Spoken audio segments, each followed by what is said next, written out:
एक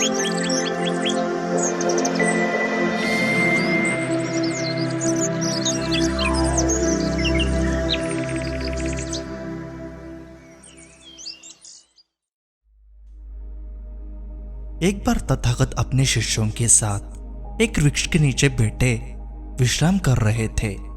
उस वृक्ष की छांव में तथागत अपने शिष्यों की जिज्ञासा दूर कर रहे थे। तथागत के सभी शिष्य एक एक करके उनसे अपना प्रश्न पूछ रहे थे और तथागत उनके प्रश्नों के उत्तर दे रहे थे। तथागत के उन शिष्यों में से कुछ शिष्य ऐसे भी थे जो कुछ ही समय पहले संघ से जुड़े हुए थे, जिसके कारण अभी उनके भीतर वह समझ पैदा नहीं हुई थी जो तथागत के प्रवचनों को समझ सके। गर्मियों का समय था, सूरज अपने चरम सीमा पर था और चारों तरफ धूप ही धूप थी। लेकिन उस वृक्ष के कारण तथागत और उनके सभी शिष्य आराम से छांव में बैठे हुए थे। इतने में ही तथागत के एक शिष्य की नजर एक बूढ़े व्यक्ति पर पड़ती है जो उस वृक्ष के पास से ही गुजर रहा था। वह शिष्य उस बूढ़े व्यक्ति को देखकर अचानक से ही हंसने लगा।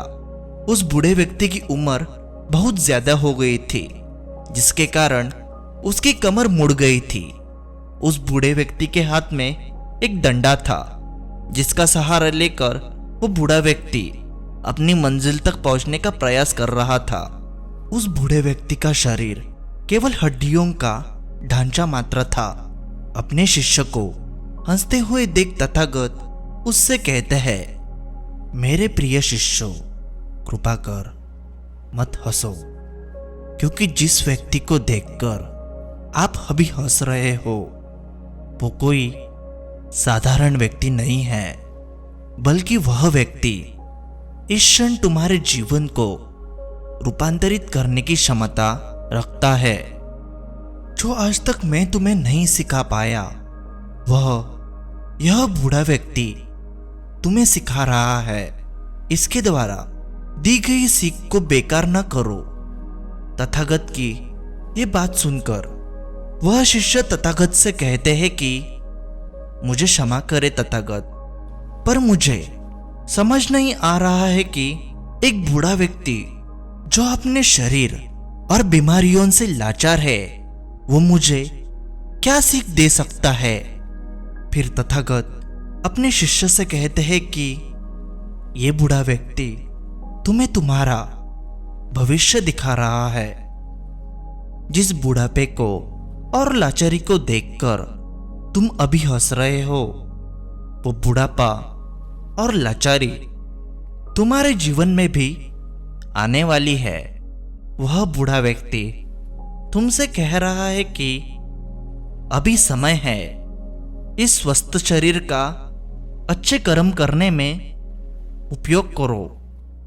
अगर तुम्हारा यह स्वस्थ शरीर तुम्हारे हाथ से निकल गया तो फिर वापस नहीं आएगा, और अभी तुम्हारा ये शरीर सही से काम कर रहा है, जैसे कि तुम्हारे हाथ, पैर, आँख, कान और ये सभी चीजें सही से काम कर रही है।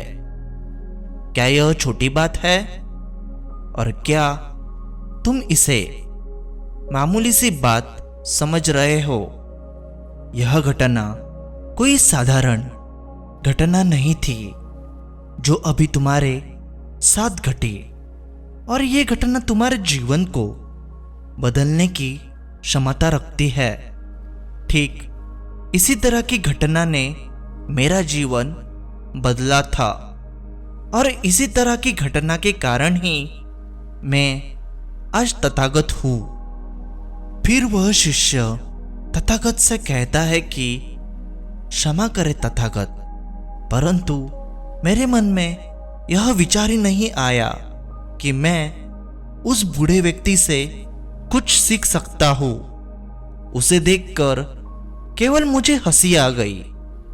तभी तथागत बोले, ऐसा इसलिए हुआ क्योंकि तुम्हें अपने भीतर कहीं ना कहीं लगता है कि जिस स्थिति में आज वो बूढ़ा व्यक्ति है, उस स्थिति में तुम कभी नहीं आओगे। जिस बुढ़ापे का और लाचारी का सामना आज वो बूढ़ा व्यक्ति कर रहा है, तुम्हें लगता है कि उसका सामना तुम कभी नहीं करोगे। इसलिए तुम उस बूढ़े व्यक्ति को देखकर हंस पाए। तुमने सच्चाई को नजरअंदाज कर दिया। अगर तुम सच्चाई को देख लेते तो चाहकर भी अपने आंखों के आंसुओं को नहीं रोक पाते, परंतु तुमने सत्य को अनदेखा कर दिया और तुम बहुत ही बड़ी संभावना से चूक गए। तथागत की यह बात सुनकर वो शिष्य तथागत से क्षमा मांगता है और यह निश्चय करता है कि वह अपने स्वास्थ्य का उपयोग अपने अहंकार को बढ़ाने में नहीं बल्कि परम सत्य को पाने में करेगा।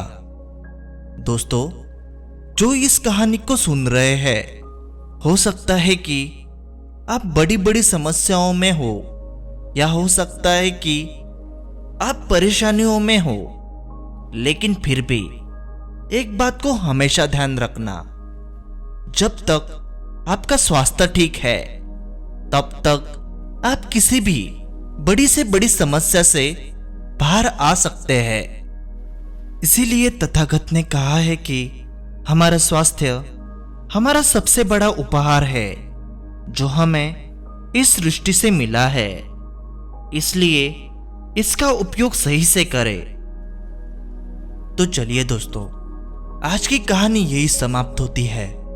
जाने से पहले यदि आप इस चैनल पर नए हैं तो आपसे एक विनम्रता से अनुरोध है कि इस चैनल को सब्सक्राइब करें और नोटिफिकेशन बेल को भी क्लिक करें, जिससे आपको हमारे आने वाले सभी वीडियोस की नोटिफिकेशन प्राप्त हो।